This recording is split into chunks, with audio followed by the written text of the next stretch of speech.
El gobierno de la mañana, inicio de fin de semana, la Z101, viernes 4 de diciembre, año 2020. Felipe Romero Sánchez. Gracias, señor director. Escuché detenidamente el comentario de Aníbal. Y yo lo único que voy a agregarle, si me lo permite, Aníbal, es lo siguiente. Nadie, absolutamente nadie, que ejerce una función pública puede alegar ignorancia a la hora de saltar procedimientos y violar la ley. Porque el que es funcionario público tiene un mecanismo de defensa cuando tiene un superior que lo presiona. Yo te puedo ayudar a ti todo lo que pueda, pero dentro del marco de la ley. Que fulano me dijo que te hiciera, óyeme, mándame una notita, un papelito. Dile que me mande un papelito por escrito, que no hay problema, que yo te voy a ayudar. Y si algún funcionario superior a mí, llámese como se llame, desde el que está sobre mi cabeza el presidente de la República, me hace una llamada telefónica para pedirme algo que esté fuera de la ley, yo cojo una carta de renuncia, renuncio y me voy. Porque aquí hay que entender que la responsabilidad es individual, no es colectiva. La responsabilidad es individual, no es colectiva. Por eso mi crítica, cuando dentro del marco de todo este sainete de persecución a la corrupción que se ha utilizado como un mecanismo para desmantelar una estructura, un colectivo político que en nada prácticamente podría tener que ver con las actuaciones individuales de muchos dirigentes del propio Partido de la Liberación Dominicana y de gente que no estuvieron vinculadas al Partido de la Liberación Dominicana. Porque una cosa es el comportamiento de Felipe Romero y otra cosa es el comportamiento que puede exhibir todo lo que es un colectivo político en el cual hay gente ahí, que en más de un 99% son gente honesta y son gente seria, como lo hay en todos los partidos. Los partidos políticos son un reflejo de la sociedad. Las instituciones públicas son reflejo de la sociedad. La Policía Nacional es un reflejo de la sociedad. Los periodistas somos reflejo de la sociedad. Y como hay periodistas corruptos, sinvergüenzas y bandidos, hay abogados, hay ingenieros, hay políticos, hay militares, hay policías. Y lo hay de todo, porque ese es el tipo de reflejo que tiene cada conglomerado social. Y ningún partido político está exento de actividades corruptas. Ningún partido político, sobre todo en un país donde la corrupción se ha convertido en un mecanismo de ascenso social y de acumulación originaria de capital. Y lo han hecho todos los gobiernos que han pasado, o lo han hecho funcionarios de todos los gobiernos para no involucrar a un gobierno en específico. O aquí nadie pone en duda de que en todos los gobiernos que hemos tenido funcionarios corruptos. Yo creo que aquí de lo que se trata ahora es de que haya un régimen de consecuencia en función de toda aquella persona que viole la ley, que utilice el dinero del Estado como un mecanismo no solamente de ascensión social, sino también como un mecanismo de acumulación originaria de capital, de actividades ilícitas, y enviar una señal a la futura y a las presentes generaciones, a los funcionarios actuales y a los que han pasado.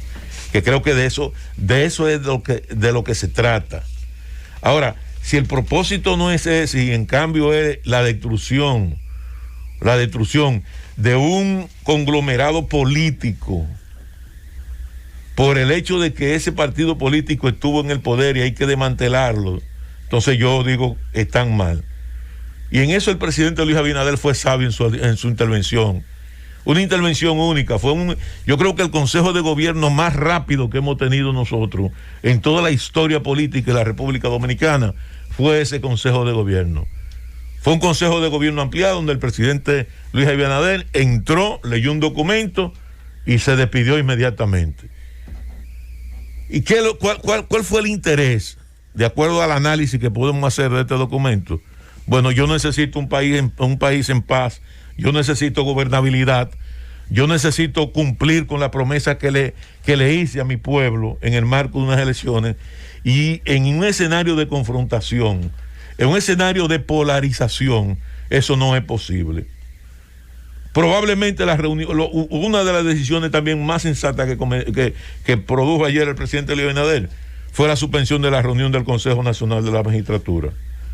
Porque el Consejo Nacional de la Magistratura, que su conformación comenzó coja con un nivel de cuestionamiento extraordinario en función de la construcción de una supuesta segunda mayoría que no existe, que podrá ser legal pero no legítima, Entonces el presidente Luis Abinader dice, no, hay que esperar la decisión del tribunal para legitimar la conformación de ese Consejo Nacional de la Magistratura. Ahí yo difiero un poco de usted, Felipe Romero.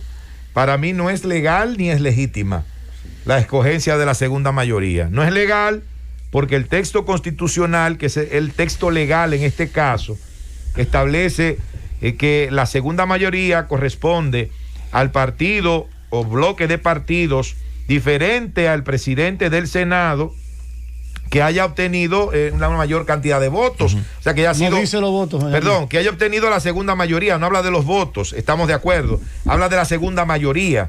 Entonces, pero eso es legal, ese es el texto legal. Como viola ese texto, no es legal. Y tampoco es legítimo. Pero es que no viola el texto, Nayib. Sí, lo viola. No lo viola. Ahí, por eso habrá debate, y habrá debate profundo. Claro, sí lo y de viola. hecho, hay citas del año 2009, antes de que se haya dado la reforma que se promulga el 26 de enero del 2010, esa constitución, que fue la que introdujo ese cambio, que ha sido una constante con las dos nuevas modificaciones. Desde ese momento tú tienes importantes reflexiones que se hicieron de forma oportuna a que quedaba ambiguo el tema, porque es relativa, deja muy claro, segunda mayoría, pero no dice segunda mayoría de los senadores, sino segunda mayoría del partido. O sea, te deja ambiguo. No, es ambiguo. Compañeros, es ambiguo. Pero compañeros, queridos y brillantes compañeros, hermanos en la categoría cristiana, no pierdan su tiempo. No, esto no es despectivo. Ustedes lo que hacen todos los días es aprovechar el tiempo, más que yo inclusive, con temas más profundos, más complicados. Ahora bien, en términos de las cosas populares que decimos, no pierdan el tiempo. Repito lo que he dicho, esto no es un asunto constitucional, esto no es un asunto legal, legítimo, como se le llame. Este es un asunto político. Este es un acuerdo político que es algo normal contra un partido que el gobierno no lo quiere tener en la oposición haciéndole daño, ni lo quiere tener para competir en el 2024. Y el otro gran líder, el segundo líder, quiere destruir ese partido porque ese partido lo humilló, lo desconsideró, y además también porque unido al otro líder, al gran líder, ¿verdad?, obtiene beneficios, como estamos viendo los beneficios que prácticamente coloca en sitios claves a su gente. De manera que esto no es un problema legal, constitucional, este es un problema político, como este caso de las dos damas enfrentadas. Aníbal, al terminar su comentario, fue sincero y lo dijo: señores, qué espectáculo tan deprimente, tan deplorable estamos viendo, protagonizado por dirigentes del PLD.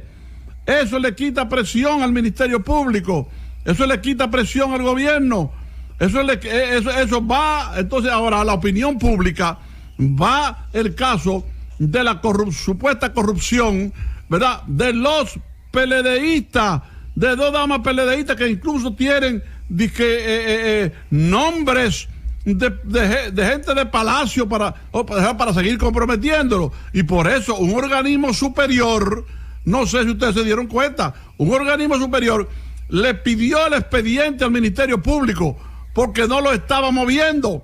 ¿Por qué querían que se moviera? Para que se enfrentaran los PLDistas, para que se enfrentara el PLD. Y entonces ese organismo superior lo está moviendo porque no es un asunto legal, jurídico, es un asunto político que obedece en su posición original al acuerdo político y muy lógico de los dos grandes líderes, hombre. Es político, pero tenemos que perseguir lo legal y tenemos que perseguir lo justo, lo legítimo. Y dice el numeral 3, un senador o senadora escogido por el Senado que pertenezca al partido o bloque de partidos diferente al del presidente del Senado y que ostente la representación de la segunda mayoría. Que yo sepa, los bloques de partidos, se forman para las elecciones. Yo no sé que los bloques de partidos sean después de las elecciones. Siempre los bloques de partidos se forman para las elecciones.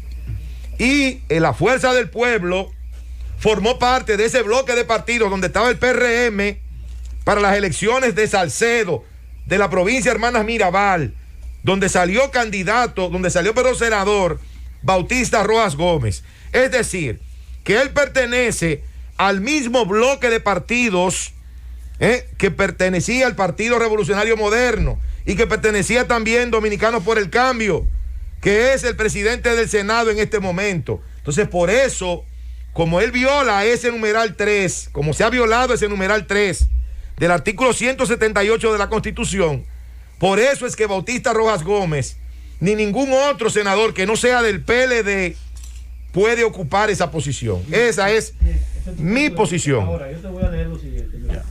Tú bien lo has leído. Del partido que ostente la segunda mayoría. O bloque de partidos. Ahora bien, los pactos y alianzas electorales son respecto a las elecciones. Sí, claro. No, yo te escuché. Yo te escuché. Y el problema de ustedes, la gente que son inteligentes, es que creen que los otros son idiotas. No. Aquí todo el mundo es inteligente. No, somos todos inteligentes. Entonces, no hay que porque eso. yo te voy a escuchar. Ahora. Yo me pongo la ropa de pelear. No, pero la tenemos puesta. Pues la tenemos puesta. Dale para allá. Ahora, ¿qué es lo que hay aquí? Tú estás muy claro. El partido hace una alianza que cesa con las elecciones y pasó. Ajá. Cuando eso. Lo dice ahí. Perfecto, yo te escuché. Esos senadores, yo te escuché. Sí, pero sigue. Pero déjame hablar. Pero esto hasta las 11 mío, sigue, no te preocupes, que tenemos tiempo. No termina. No, dale. Cuando yo puedo hablar, como dice. No, pero bueno. Entonces, el pacto de alianza del PLD y demás, y los demás partidos, en este caso, de los amigos de la Fuerza del Pueblo, cesó con las elecciones. Una vez se juramentan los diputados, senadores, ellos deciden, y en este caso ya son 9, ahora son más, constituir su bloque de la Fuerza del Pueblo. La Fuerza del Pueblo tiene 9 senadores. Nosotros tenemos 18 senadores. Ustedes tienen 3 senadores. ¿Y en qué cabeza cabe que la segunda mayoría de senadores puede ser uno donde hay 3 y no uno donde hay 9? La segunda mayoría en el Senado de la República la ostenta la Fuerza del Pueblo. Bien, ¿eso es así? ¿En qué cabeza cabe que un 3.63% en la boleta senatorial está por encima de un 15, un 20% obtenido por el PLD en la misma boleta senatorial? Pero además, tú lo has dicho, bloque de partidos. Los bloques de partidos no existen después. Existen para las elecciones, que a eso es que se refiere ese artículo. A ese bloque de partidos que se forman para las elecciones. No, es que ¿cuándo se forman los bloques de partidos? Vamos a leerlo después. Vamos a leerlo. Se forman después. Vamos a leerlo de nuevo. Los bloques de partidos se forman para las elecciones, papá. Precisamente. Y fue ahí donde salió electo Bauta Rojas. El literal 3 dice: un senador o senadora escogido por el Senado que pertenezca al partido o bloque de partidos diferentes al del presidente del Senado, que en este caso es el amigo Eduardo Estrella, que ni siquiera es del PRM. No importa, pero pudimos hasta hacer eso. Están en el mismo bloque y todos. Que ostente la segunda mayoría. El tema de segunda mayoría, y tú lo sabes muy bien, lo que pasa es que tú me lo vas a decir en el aire. Oye bien, y tú lo sabes muy bien. La segunda mayoría queda ambigua. No. Tú tienes un criterio electoral, un criterio que desconoce la composición real en el Senado de la República, y tú lo sabes. Están en el mismo bloque todos. Tú lo sabes. Tanto Bauta como Eduardo Lo que Estrella, pasa es que ustedes tienen su diferencia con los PLDistas de ayer, que son hoy la Fuerza del Pueblo, y su diferencia PLDista entre ustedes quieren arrastrar a los demás en eso. No lo reduzcas a eso. Pero claro que sí. Esto es un tema constitucional, legal. Y es un debate que está sumamente claro aquí, de que la segunda mayoría, si el criterio es de senadores, lo tienen ellos, que tienen 9. Ahora, lo que no está claro, entonces es ambiguo. Lo dice, entonces ambigüedad. Ahí lo que dice es que tiene que ser diferente a ese partido o bloque de partidos. Pero Bauta es diferente, Nayib. Él es de la Fuerza del Pueblo. No, Bauta fue por el mismo bloque de partido que el PRM. Pero es senador de la Fuerza del Pueblo. Concluye Felipe Romero Sánchez. Gracias, señor Adelante, director. concluya Felipe Romero. Entre extraordinario debate. Es precisamente ese el tema. Que ni siquiera los legisladores que votaron para conformar esa segunda mayoría, lo que lo han hecho en función de una interpretación. no lo han hecho en función ni en base a la ley. Y por eso tiene, escúchame Rosendo, y por eso tiene un tribunal, el Tribunal Constitucional, que definir eso. Y hasta que el Tribunal Constitucional no defina eso, cualquier acto que se haga derivado de esa segunda mayoría es ilegal. Y creo que fue sabia la decisión del presidente Luis Abinader, que es mi punto, porque Luis lo que anda procurando es legitimidad de sus actos, no una legalidad construida basada en interpretaciones constitucionales, porque la Constitución no se interpreta, la Constitución es tasativa. Quien habla de la construcción o que los bloques cesan es la ley de partido. Pero esa parte constitucional, cuando se refiere a los bloques, se refiere tasativamente para evitar que se construya una segunda mayoría como se construyó en este momento. De eso se trata ese artículo de la Constitución. Y hay que escuchar el debate del hoy secretario de la Presidencia en el año 1916, el 2016, porque los mismos argumentos que hoy esgrime el PLD fueron precisamente esos mismos argumentos que esgrimió el Partido Revolucionario Moderno en el 2016. Y se respetó. El PLD pudo haber construido una segunda mayoría. En el 2016 y dejar excluido al Partido Revolucionario Moderno del Consejo Nacional de la Magistratura. Perdóname, Felipe. Ahí yo entro y vuelvo, sin ganas de JLP, sin ganas de agitar, sin ganas de quitarle fuerza a las cosas legales, sin querer ubicarlo todo a nivel de un pacto entre dos grandes líderes, sobre todo el más grande líder y el otro que le sigue. Tú mismo has dicho, don Felipe Romero Sánchez, ¿verdad? Esa misma situación la tenía a su favor para ejercerla el PLD, y estando en el poder, teniendo el bate en la mano, no la ejerció. Ahora los otros la ejercen contra ese sector. ¿Por qué? Porque ese sector del PLD no usó el poder para beneficiarse del poder, ¿verdad? Sino que lo usó de manera vacilante, lo usó de manera torpe, ¿verdad? Y de un exceso democrático. Y hoy, como no tienen el bate, se lo quitaron, como dije ayer, no puede batear, ni el otro no solo batea, sino también que le da por la cabeza con el bate. Con el poder, coño, no se juega. ¡Llévatelo, Cundo!